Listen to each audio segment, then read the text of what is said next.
All right, so that's airbag sensors. 1, 2 over there. And I already took 2 off that are on the table. Okay. So what we're trying to do is determine whether or not we need the ECU and determine whether or not we need all the airbag stuff. If we can unplug it, cut it. I don't know what all electrical that's gonna entail, but there's what we've kind of got half-ass patched on the firewall right now. We still got to do more cutting and a little bit more clearancing.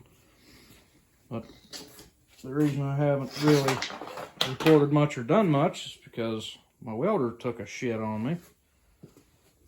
But now, with it, we've dug through it and took every electrical component apart on it and put it all back together, cleaned it out, blew it out. Now it's working again. I cannot afford to replace that.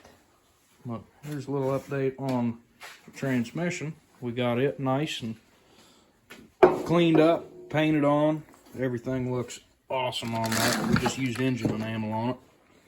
I know a lot of guys are going to give a shit for painting a transmission. Oh, it causes heat issues.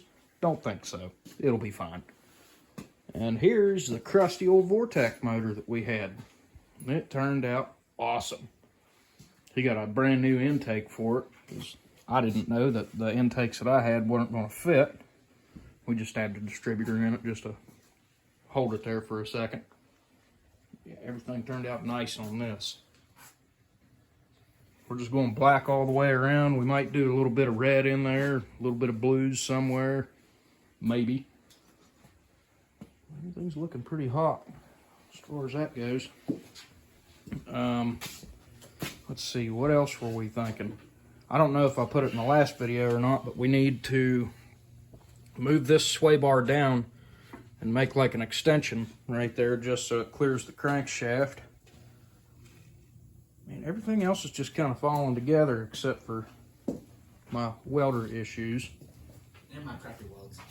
Oh yeah, we better not show your welds. Dude. It's my first time welding. My God.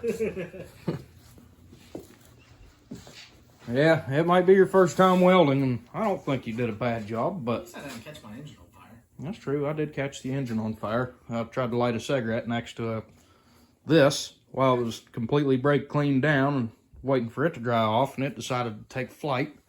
And then we cut the interior on fire like 14 times. So that's why my whole truck is covered in fire extinguisher dust. There's a bunch under here still. I swept up as much as I could, but it was a disaster last night.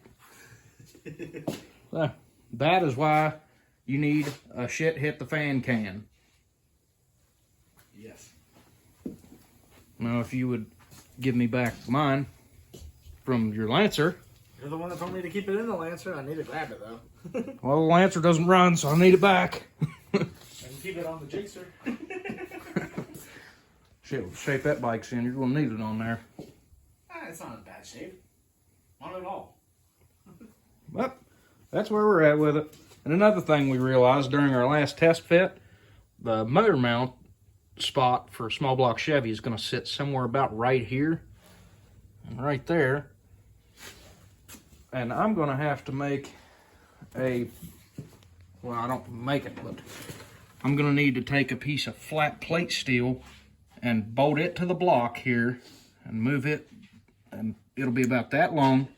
I'll drill a couple holes in it, and we'll put the rubber part of the motor mount on the plate back here.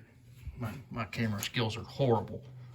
And then, with the rubber moved all the way back there, we'll use these perches. They're designed for a 66 C10, just like mine. But we'll end up cutting this, probably doing a little bit of custom fab stuff on it just to make it work. That is what we have figured out so far. Now I'm going to get off here and actually do something.